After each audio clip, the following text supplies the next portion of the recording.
Olá, queridos amigos, nossos telespectadores. Como é bom estar com você. Você, Joana de Ângeles e a doutora Anísia da Silveira, para juntos fazermos um mergulho interior e alçarmos para o equilíbrio. Se você quiser participar do nosso programa, nos envie a sua história, nos envie o seu relato, qual o seu conflito, qual a sua dificuldade. E nos escreva pelo WhatsApp 21 967 57 3999. E quem sabe no próximo sábado, às 19 horas, aqui na TV Mundo Maior, no programa Reconstruindo Emoções, a sua história estará sendo reconstruída aqui. Ah, não esqueça, nos acompanhe pelas redes sociais e acesse a nossa playlist no YouTube. Você vai poder acompanhar os programas anteriores e até o último. Então, vale a pena estarmos conectados. Então, é isso. Estamos ligados, eu, você e as nossas amigas e irmãs, Joana e Nise, e juntos fazendo um mundo melhor. Muita paz.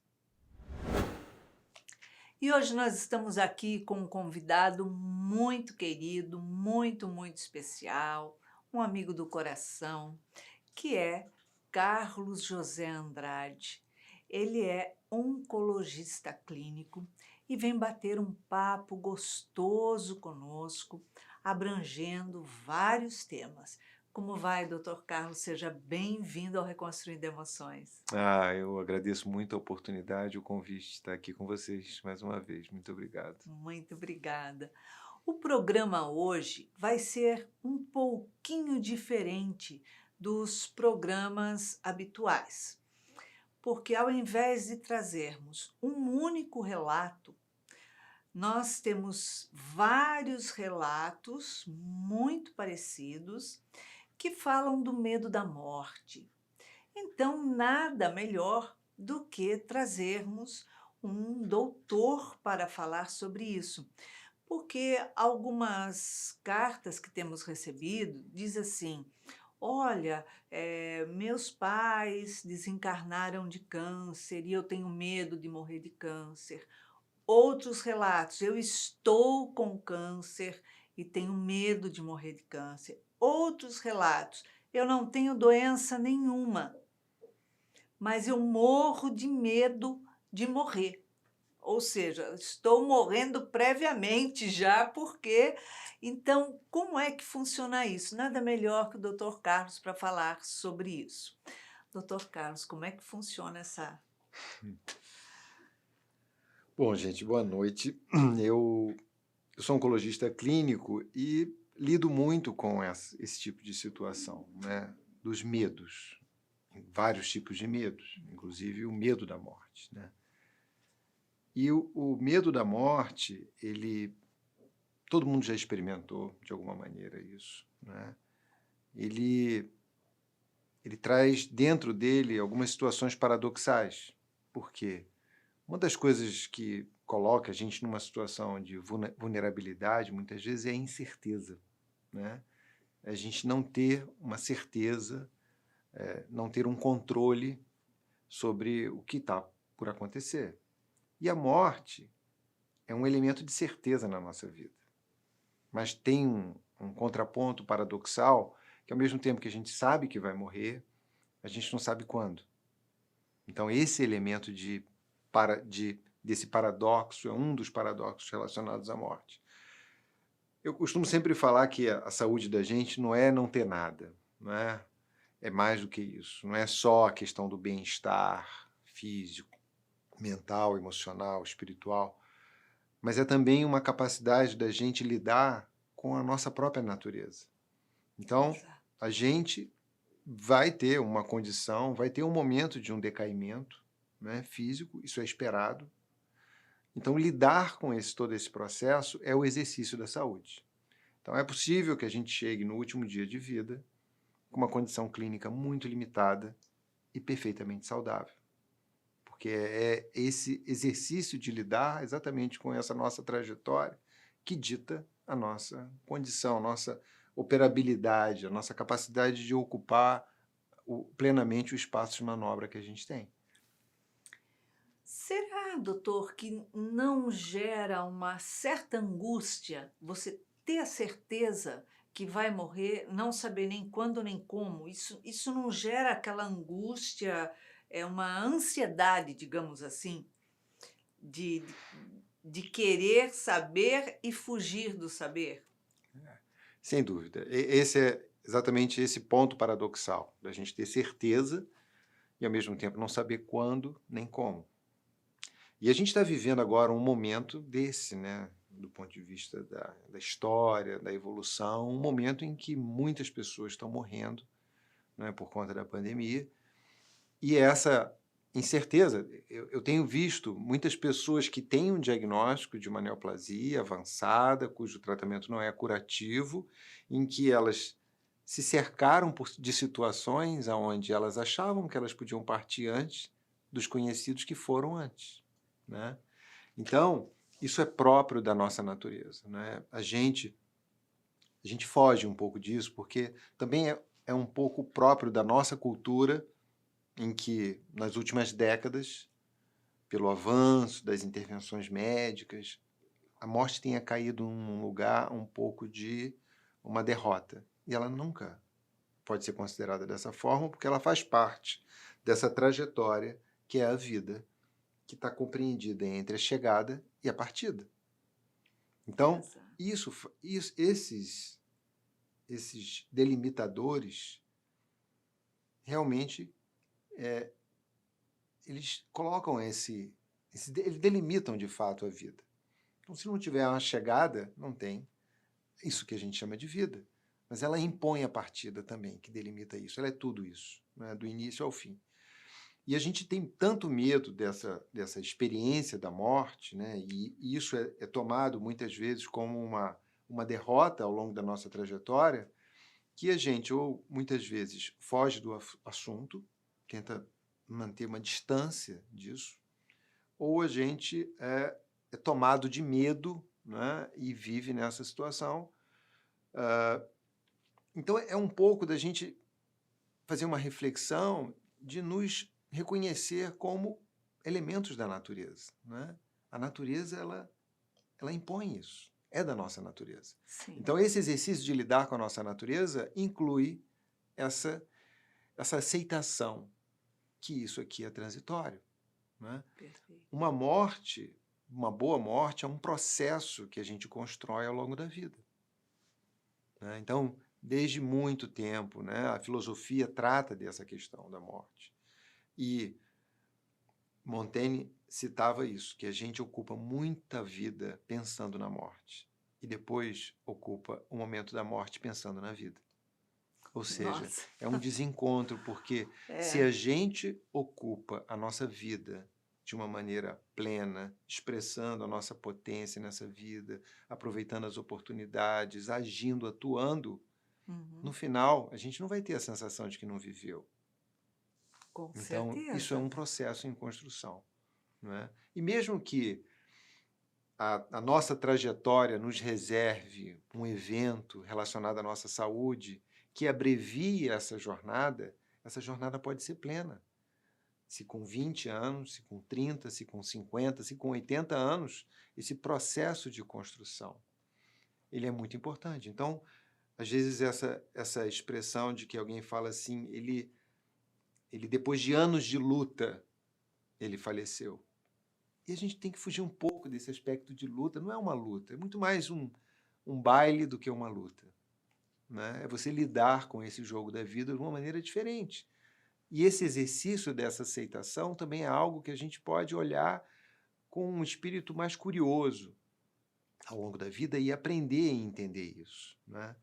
Então, esse milagre que é a nossa vida, que são esses trilhões de células que se agregam na nossa forma, eles têm uma trajetória. Em algum momento, esse agregado ela vai se desfazer e a gente vai seguir a nossa jornada, né? Então, esse exercício de aceitação, de entender a nossa natureza, de olhar para a natureza e reconhecer que isso está presente em toda forma de vida, é É muito importante. porque se nós olharmos para as plantas, por exemplo, né, uma flor, ela vai, desabrocha e depois ela morre. Quando ela morre ali, que ela seca, ela não é feia, né? A gente olha aquilo como uma planta seca. E, na verdade, é o mesmo processo da gente, não é isso?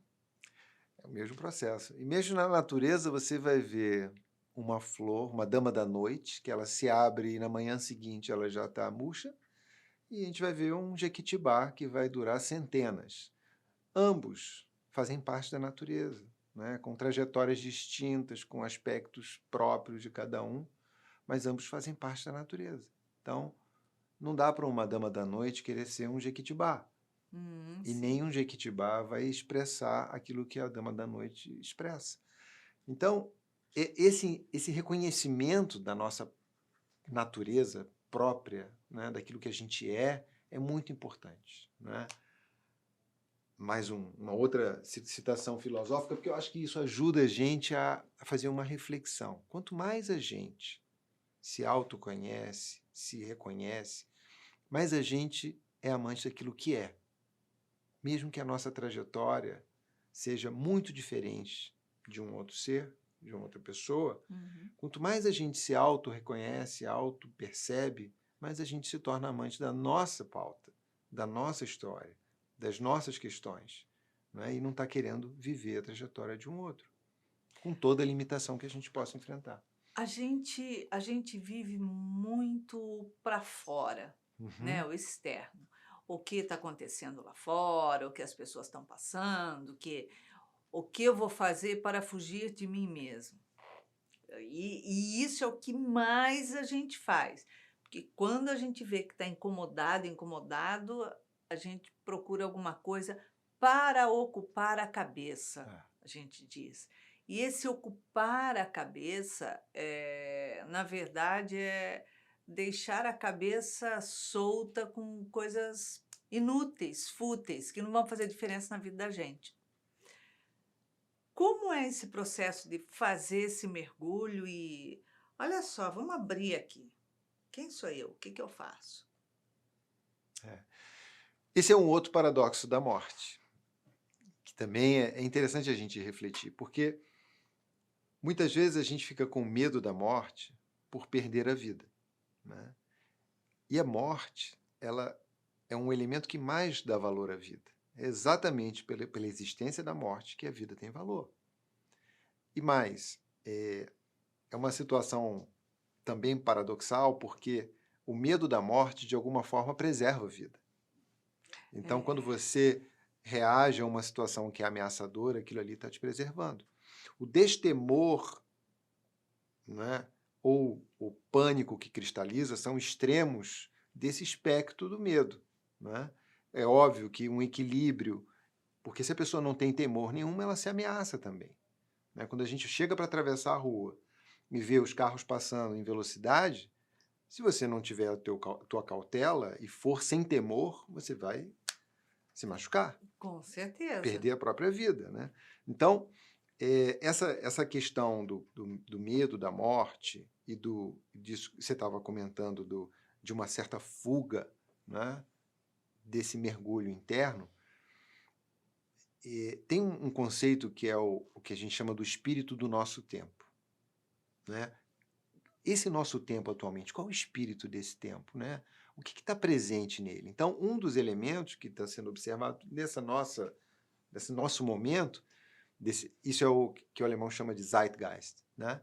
É uma espécie de migração da motivação intrínseca para a motivação extrínseca, aquilo que está fora. Eu faço isso não porque eu reconheço que isso é muito importante para mim, para o meu pulso interno, mas é porque isso tem valor externamente. E uma outra coisa desse nosso tempo atual é a gente sair de um campo de frustração e atualmente expressar isso em raiva e medo.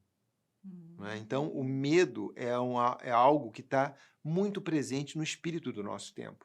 E você vê as pessoas num embate muito grande, uma polarização muito intensa, né? Tudo isso está fazendo parte desse nosso tempo atual. Então, como é que a gente faz esse mergulho interno e, de repente, procura reconhecer aquilo que realmente tem valor? E, paradoxalmente, muitas vezes é quando a vida é ameaçada, quando você faz um diagnóstico, quando você tem uma experiência de quase morte, quando você tem alguma situação e, de repente, aquilo dá uma virada e você passa a reconhecer as coisas de maneira diferente.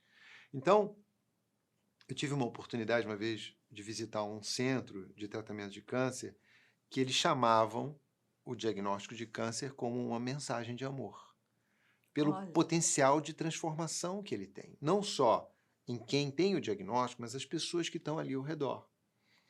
Então, às vezes a gente escuta esse posicionamento e chega até a achar que isso é um pouco provocativo, que isso é, às vezes a gente está procurando colocar uma lente cor-de-rosa para olhar as coisas, mas é a pura verdade. É na ameaça que as coisas se transformam. Então, às vezes, um script de uma vida, ele se muda exatamente quando a vida é ameaçada. E aí esse paradoxo incrível, né?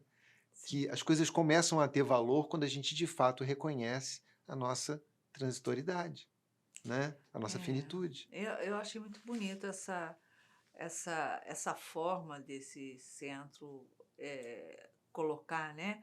eh, o câncer como uma forma de amor. A pessoa se torna mais sensível e, de uma certa forma, mais calma, eu acho que num processo desse. Eu acho que existe um voltar para si mesmo, né?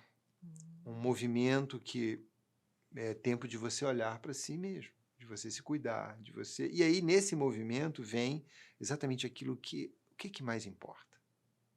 Existem algumas práticas de meditação, por exemplo, que elas vão conduzindo a gente para esse tipo de situação. Imagine que a sua morte vai chegar em tanto tempo, 3 anos.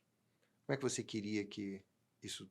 que ambiente é esse? Quem vai estar contigo? E o que é importante? E aí você avança. Imagine que sua morte vai chegar em 1 ano. Imagine que a sua morte vai chegar em 1 mês. E você cada vez mais se aproxima. Imagina que sua morte está daqui a 1 semana. O que importa? Então, cada vez mais nesse exercício, você vai refinando aquilo que realmente tem valor. Então, é exatamente essa condição de ameaça que destaca o que é de fato valoroso, o que é prioritário na vida da gente. O fato é que a gente ainda se depara com isso só diante da ameaça. A gente precisa falar mais sobre a morte. Não nesse espírito fatalista, mas não só destacar o aspecto natural, como trazer para a gente, agora, hoje, sem problema nenhum, sem ameaça nenhuma de fato, a oportunidade que é a gente aproveitar a vida. Porque a grande tragédia é a gente estar nessa distração ao longo da história e, de repente, alguma coisa acontece e a gente parte. Sem ter tido a oportunidade dessa reflexão, sem ter tido essa oportunidade dessa transformação do ponto de vista de reconhecer aquilo que de fato tem valor. Uma vida mais calma, menos acelerada, traz uma longevidade para a gente. Eu acho que isso vai depender da natureza de cada um, né? Eu acho que as pessoas têm naturezas distintas, né? Você vê uma pessoa que é mais dinâmica, que é mais envolvida com projetos, ela pode ter uma vida extremamente agitada, mas é uma vida que está encaixada na natureza dela. Outros têm uma natureza mais contemplativa. Então, é importante isso, né? Talvez não tenha um tamanho que sirva para todo mundo, mas sem dúvida, você viver uma vida de estresse, aquilo ali vai te consumir, né? Uma vida mais dentro de uma atmosfera de bem-estar psicológico, de felicidade, ela tem elementos de proteção para a tua saúde. Então, eu acho que vale a pena esse cultivo, né? Esse zelo. A gente vem nesse mundo com um patrimônio, que é essa nave aqui, que ela tem um Isso. combustível que vai se acabar, então ela tem uma durabilidade. A nossa estrutura, se ela bem cuidada, ela vai dar a oportunidade da gente se expressar plenamente ao longo dessa história. Então, esse zelo, e que faz parte desse zelo a dimensão física, uma dimensão emocional, uma dimensão mental, uma dimensão social e espiritual. Então, esse cuidado vai fazer exatamente que a gente tenha a oportunidade de se expressar plenamente. E uma coisa que é importante, a gente se depara com um diagnóstico. Um diagnóstico Sim. de uma doença que não tem cura e que vai abreviar nosso tempo de vida. E as pessoas perguntam assim, eu vou ficar curado? Muito essa coisa. E às vezes nesse diálogo, a questão é, curado de quê? De que é? Que cura é essa? Você pode ficar curado dessa condição, mas você vai continuar com a tua natureza limitada e finita. Então, pode ser que você não seja curado agora, mas você continua em uma condição limitada, que existe uma finitude para isso. Então, tem uma diferença entre o que se chama o healing e o curing, né? A cura, ela tem um aspecto de uma reparação. Eu quebrei o osso, eu emendei o osso ficou restabelecido. Sim. Mas aí eu tenho uma dor secundária a essa fratura. Essa dor me acompanha. O healing é a gente lidar com a dor. É ir além da dor. Então, às vezes, a gente fala assim, alguém venceu o câncer, mas veio a falecer. É nesse sentido, da gente entender a dinâmica daquilo, tirar proveito daquela experiência e ir adiante, mesmo sabendo que em algum momento vai chegar a nossa partida. Porque muitas vezes a pessoa pensa assim, puxa vida, eu tinha certeza que eu estava curado e que estava tudo bem, e porque eu estava ótimo, tal, e agora eu estou vendo que eu estou partindo. Como assim? Então, quer dizer que ele está buscando a cura ali somente do corpo. Quando ele fica em paz com ele mesmo, de que ele está curado, ou seja, emocionalmente, então aquilo acho que dá uma paz, uma segurança, uma tranquilidade. Se é É, para aí que vamos. é interessante porque às vezes a gente parece estar falando de algo que é impossível. Né? Primeiro é a gente entender realmente, isso não é fácil, mas é possível. Exato. Porque a gente vê isso, né?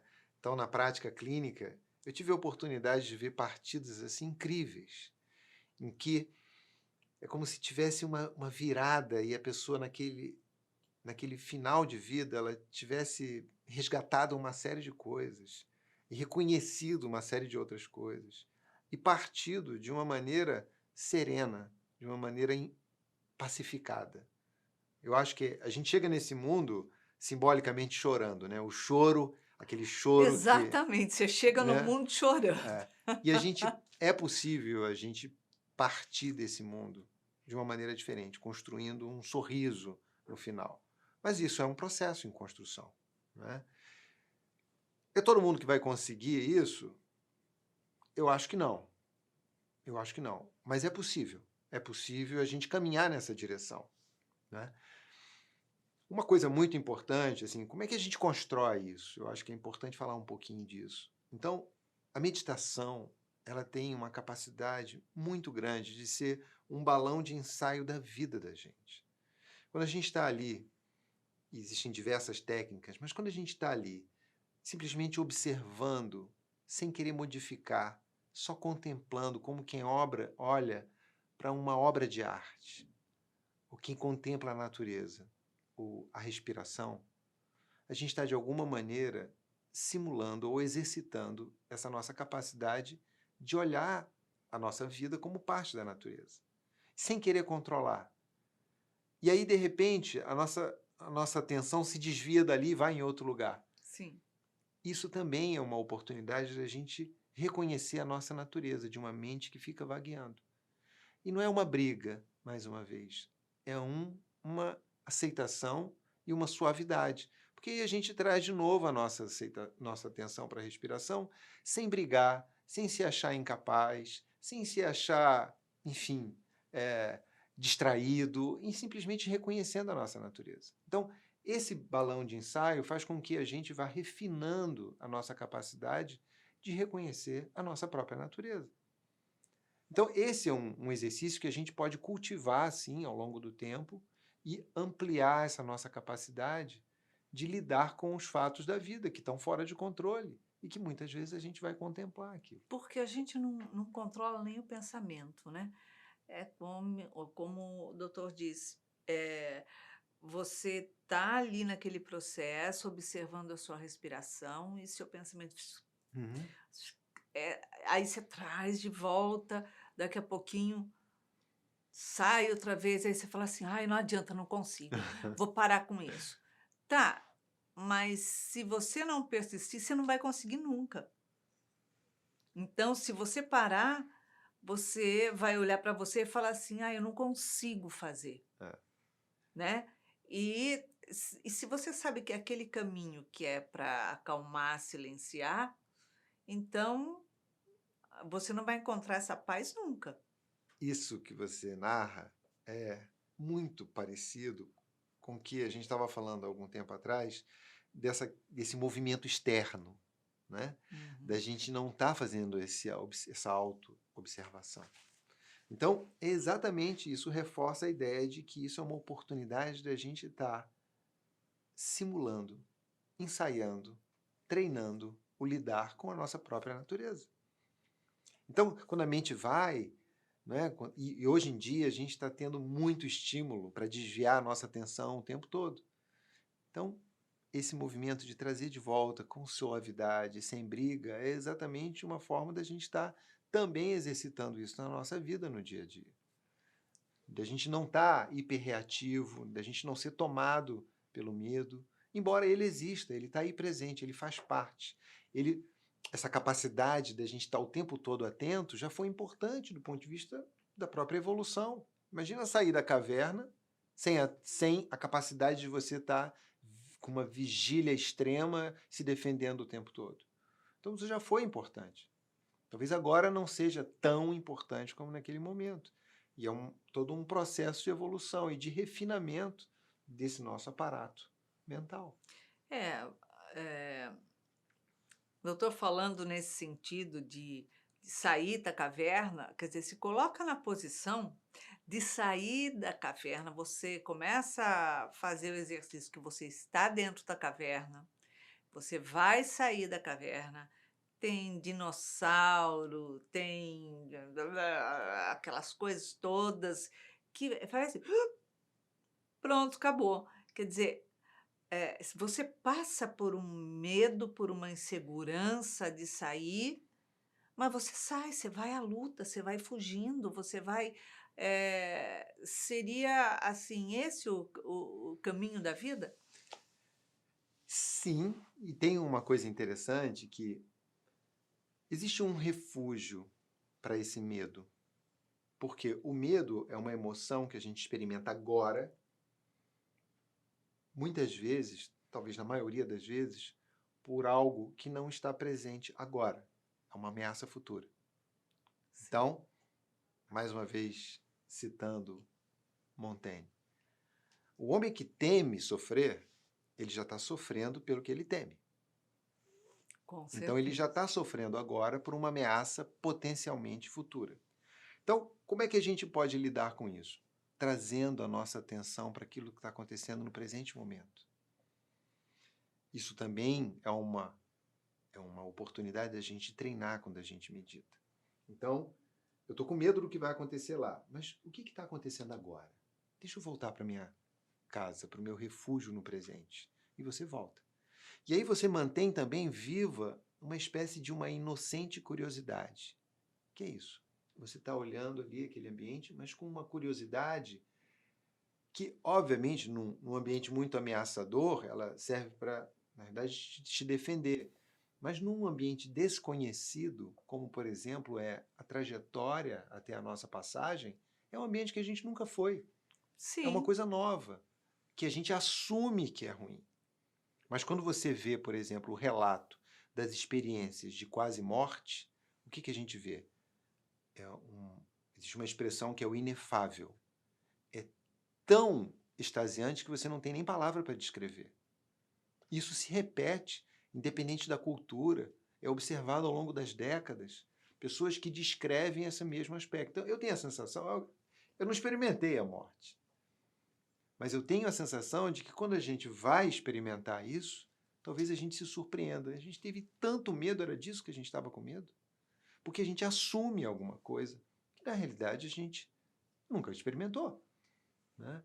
Uhum. Então, assim, não é um tema simples, não é um tema fácil, mas a gente está tendo a cada segundo a oportunidade de estar desconstruindo e saindo dessa condição de refém, que isso é que é o que deixa a gente acuado, né?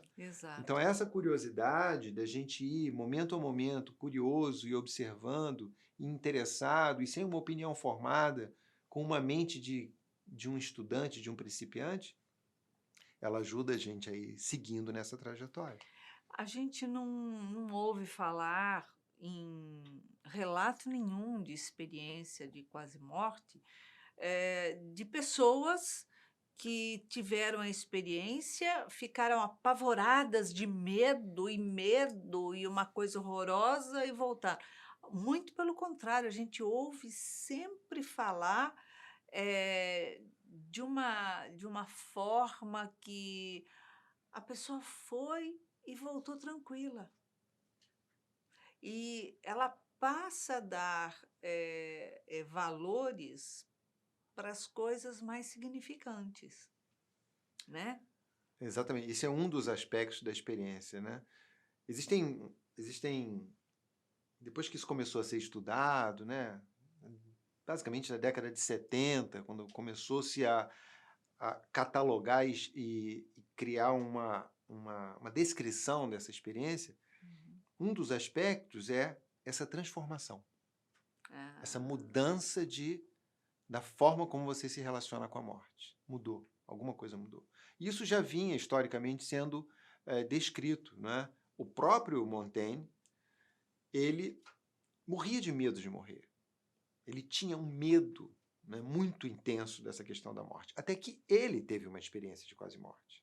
E nossa. isso transformou a vida dele, né? Mudou a relação dele com a própria vida quando ele teve aquela queda do cavalo, enfim, que ele foi considerado morto.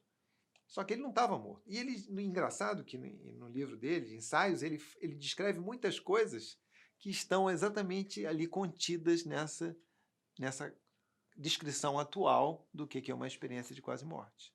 Olha, Então, a gente precisa olhar para isso com um olhar curioso, com um olhar de quem tenta aprender para poder sair dessa condição de refém, né? sim, com certeza.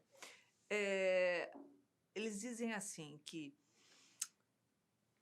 muitos, pesquisadores dizem assim, que a vida tende a se estender cada vez mais, se Uhum. alongar cada vez mais, devido tanta, tecnologia,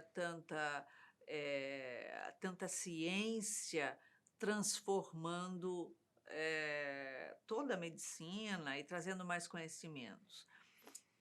E isso só pode ser uma verdade, porque, eu estava conversando esses dias atrás falando, essa só pode ser a nossa melhor, a melhor fase de de de espírito, de vida, a nossa, melhor repaginação, né. Por quê? Porque não tinha antibiótico, não tinha, analgésico. As pessoas morriam de uma coisinha boba que você falava assim: "Gente, se fosse hoje, curava com isso". E tudo que se usava era sangrar, né. "Ah, vai sangrar", tá. Você assiste esses filmes mais antigos, filmes das cruzadas, você fala: "Meu Deus do céu". Então, quer dizer, olha como isso já se prolongou, né. E conta na história que Moisés viveu 120 anos. Aí você fala assim, como que ele viveu 120 anos? Eu penso que a conta devia ser diferente, porque como você fazia uma outra contagem, né, de tempo, então o que é o tempo na nossa vida hoje? O nosso tempo é contado, eu acho que mais pela nossa respiração do que pelos anos de vida. Legal isso. De fato, as coisas têm melhorado muito do ponto de vista das agressões, né? Então, o século XIX ele teve uma marca que foi o século da higiene, né? Medidas de higiene deram um grande salto em termos de melhora de qualidade de vida e de tempo de vida. O século XX ficou sendo conhecido como o século da biomedicina. Antibiótico, vacina, cirurgias, intervenções, isso deu um salto. E esse século XXI, provavelmente ele vai ter uma importância muito grande como o século do comportamento. Por quê? 90% daquilo que a gente tem hoje em termos de agravo à nossa saúde está relacionado ao nosso estilo de vida. Então, um estilo de vida mais saudável vai proteger a nossa saúde e nos dar tempo exatamente para essa reflexão. Para que viver mais? Viver mais para a gente fazer essa busca, fazer essa investigação, reconhecer esse universo. A gente mora no Rio de Janeiro. Nós estamos no mês de maio. Uma vez eu li um estudo que eles fizeram com os bastonetes, né, dos olhos, em que é o bastonete que recebe a luz. Né? E fizeram uma análise, eu não me lembro quais eram as cidades que eles compararam, mas foram várias cidades no mundo para buscar qual era o céu mais azul. Qual é o céu mais azul que tem por aí? E foi incrível, porque nesse estudo, pelo menos, falava que o lugar que tinha um céu mais azul era o Rio de Janeiro. Olha que É. bacana! E aí eu pergunto assim, quantos de nós hoje pararam para olhar esse céu azul? O céu estava um azul assim incrível, não é? Essa capacidade da gente desfrutar aquilo que a gente dispõe no nosso dia a dia vai preencher a nossa vida de forma que quando a gente chegar no final, a gente não vai ficar com essa angústia de não ter vivido, nessa angústia de querer viver mais, nessa agonia. É Né? verdade. Então, essa capacidade da gente preencher o tempo, reconhecendo o milagre que é cada um desses segundos da nossa vida, é importante. E isso que você falou, o tempo, ele vai depender da maneira como a gente vai ocupar esse tempo. Né? Realmente, essa sobrevida média ela vem aumentando. A gente já discutia o aspecto do tempo de vida, do lifespan. Depois a gente está mais agora discutindo o health span, o quão saudável a gente está ao longo desse tempo de vida. Mas eu acho que a gente vai ter que caminhar para uma discussão que é o happy span, que é o quão preenchido, o quão com propósito, o quão feliz a gente está ao longo dessa nossa trajetória. Porque pior do que a morte é você ter uma condição de vida que pode ser pior do que a morte. Então, Sim. essa mudança, né, essa capacidade da gente reconhecer isso e de sair dessa condição sofrida do medo, porque no limite a pessoa pode ter tanto medo da morte que acabe com a própria vida. Né? Exatamente. Então, esse tempo vem aumentando, mas eu acho que só faz sentido esse tempo aumentar se a gente fizer bom uso desse tempo. Com certeza, porque são hábitos que precisam ser mudados, né? A gente vê que a própria pandemia fez com que mercados não, shoppings, né, fossem fechados, restaurantes, e todo mundo sobreviveu sem isso, né? E voltou a funcionar, mas a sensação é que aquilo não é o único lugar que você pode ir. Então começou-se buscar a natureza, começou-se buscar outras situações, outros meios de divertimento, de passeio, e na verdade não são mais saudáveis. Eu acho que embora a gente esteja vivendo um drama sem precedentes, né, na nossa história, agora recente, ele também tem uma dimensão de oportunidade.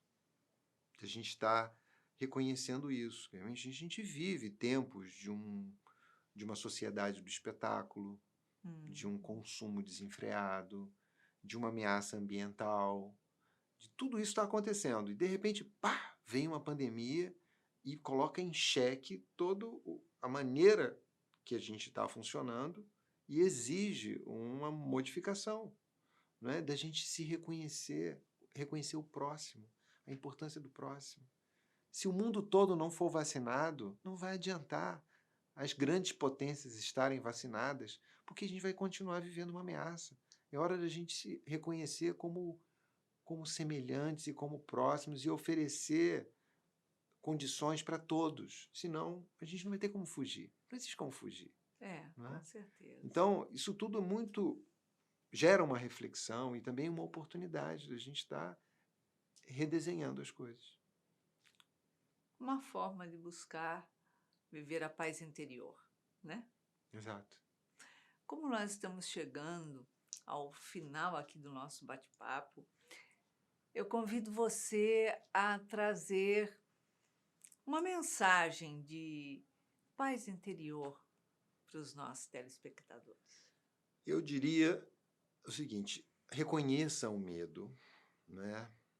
Se aproxime do medo. Às vezes, do lado do medo tem um pote de ouro, tem um tesouro ali. Quando a gente começa a entender tudo que está em jogo, fica mais fácil da gente lidar com isso. Não adianta a gente fugir do medo, né? Como se fugisse da própria sombra. Ela vai estar sempre do nosso lado.